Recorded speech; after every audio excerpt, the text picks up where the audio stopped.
댓글 중에요. 정말 윤석열 대통령 바보라 부르지 말자. 왜냐하면 노무현 대통령이 있으니까 그것도 있고 또 하나 간절님. 바보는 남한테 불편은 줘도 피해는 안 줍니다. 그렇죠. 예. 맞아요. 바보는 불편하긴 해도 피해는 안 줘요. 근데 국민이 입은 피해가 한둘이 아니잖아요. 정말 절대 일어나서는 안 되는 이태원 참사, 오송 참사가 일어났잖아요. 최상병 왜 죽었습니까? 죽어서 안 되는 젊은 죽음이 있었잖아요. 그 다음에 장사 안 되고 경기 나쁘고 물가 오르고 민생이 도탄에 빠지고 세수가 뭐 50조, 60조, 70조씩 부족하고 국정 전반이 엉망진창이 됐는데 대통령만 딴 세계에 있어요. 덧붙이자면 개인의 무능은 죄가 안 됩니다. 내가 무능하면 그 벌은 내가 받잖아요. 근데 대통령의 무능은 죄가 됩니다. 전 국민이 피해자가 되기 때문에. 많은 분들이 댓글 주고 계신데요. 네. 김은태님, 간절님, 코지님, 정성만님, 서연아님, 오케이님 정말로 뜨겁게 지금 많은 분들이 주시고 지금 동시 접속자가 지금 12,000명이 넘었다는 게 놀랍지 않습니까?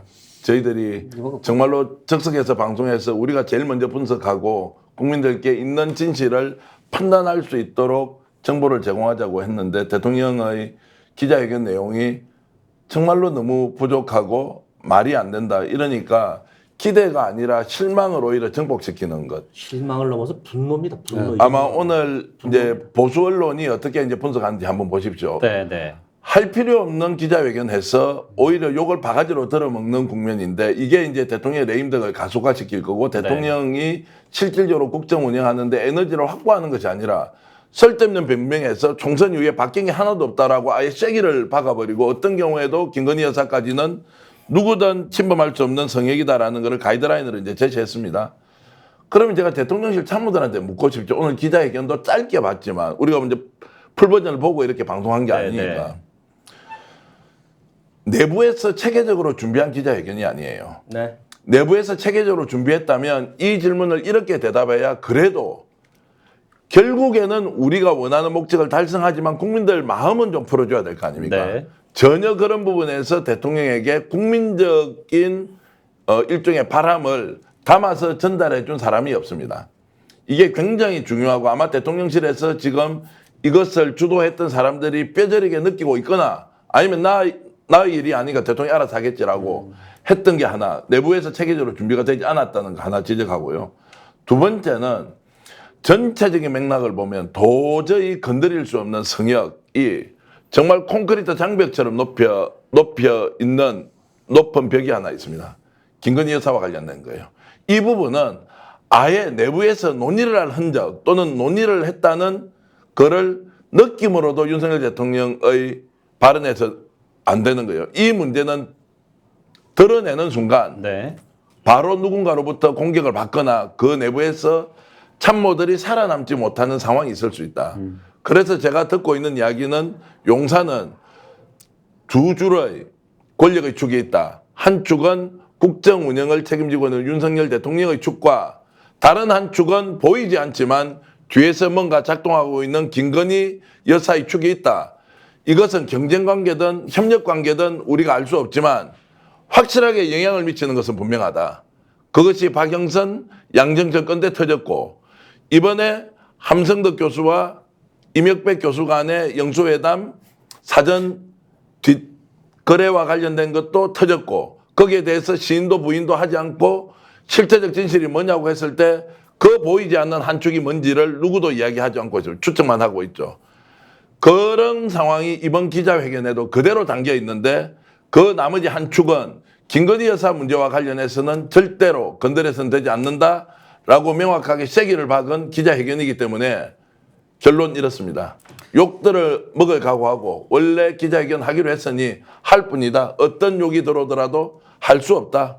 할 수 없다. 이제 이런 정도의 상황으로 가지 않느냐는 생각을 해봅니다. 네. 누구의 마음도 풀어주지 않은 건 아니고 대통령 부인의 마음은 풀어주는 것 같아요. 뭐 어제 저 대통령 장모 저 가석방도 했고 그래서 저는 구독자 여러분들 저희하고 소통도 그렇게 하시는데 화는 오늘까지만 내고요. 우리도 이제 오늘 이후에는 좀 차분해져야 될 것 같습니다. 그래서 도대체 이런 대통령을 계속 가야 되는 건지 국민들이 이런 대통령을 총선을 통해서 심판했는데도 불구하고 그 심판이 통하지 않는 상황. 국민이 정치권에 청구서를 들이미는데도 불구하고 주권자로서 청구서를 들이밀었는데도 화답하지 않는 상황에 대해서 우리 국민들은 어떤 판단을 해야 될지 지금부터 정말 냉철하게 국민들이 판단해야 되는, 국민들이 유권자로서 주권자로서 자기 역할을 해야 될 시간이 오늘 이후에 성큼 다가오는 것 같습니다. 오늘 그 기자회견에서 어떤 기자가 한번 혹시 헌법 정신을 그 자주 얘기하시는데 법률가이신데 우리 헌법에 국민의 저항권 같은 거는 어떻게 그 명시되어 있습니까? 하고 물었으면 참 좋았을 것 같아요. 네.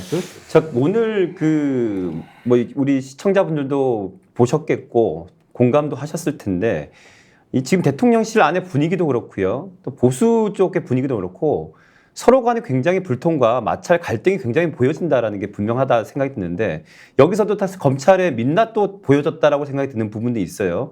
지금 이번에 그 수사를 하기로 했던 그 이원석 총장 같은 경우에도 한동훈 라인으로 해가지고 계속 얘기가 오고 갔지 않습니까?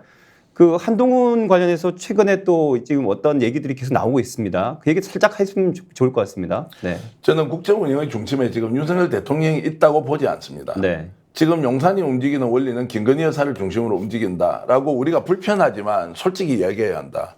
우리가 특정한 사안을 10개를 다 봐야 우리가 그 진실에 접근합니까? 한두 개만 보더라도 어떤 상황이다. 그리고 한두 개가 집중적으로 특정 지역에서 정보가 나오면 우리가 한 번 더 확인하지만 여러 군데서 모아놓은 정보를 퍼즐 맞추기처럼 해보면 아 이게 왜 이렇게 국정난맹상이 용산에서부터 드러나지? 여기에는 김건희 여사가 실존하고 있다. 네. 실제 영향을 미치고 있다. 이 전제로 보면 다 상황이 설명이 되는데 이걸 빼놓고 윤석열 대통령이 왜 저렇게 앞뒤 안 맞는 행동을 많이 하지? 이렇게 해버리면 계속 사람의 태도, 스타일, 검찰 DNA 이렇게까지 못 가는 것인데 저는 그게 아니라고 봅니다. 종합적으로 보면 지금도 윤석열 대통령과 김건희 여사가 권력을 분점하고 있거나 아니면 다른 쪽으로 대통령실을 움직이고 있거나 이렇게 한다고 보고요. 네. 이 내용은 제가 민주당이나 야당 쪽에서 활동하는 사람한테 들은 얘기가 아니고요. 실제로 국정 운영을 하고 있는 국민의힘이나 용산 주변에 있는 사람들이 실제로 두 가지의 축이 작동되고 있는데 확인을 할 수가 없다는 거예요. 네. 이상하다는 거예요.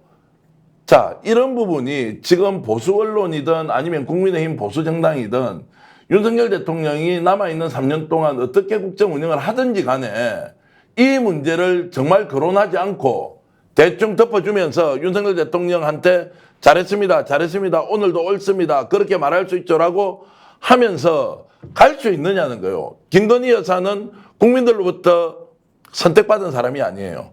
국민은 윤석열 대통령을 선택했고 거기에 배우자로서 지금 저 자리에 있는데 어떻게 저 사람이 아직도 강력한 힘을 미치고 있다는 얘기가 끊임없이 나오느냐. 스픽스는 말하는 언론입니다. 대세는 유튜브, 그중에서 스픽스. 좋아요, 댓글, 구독, 알림 설정.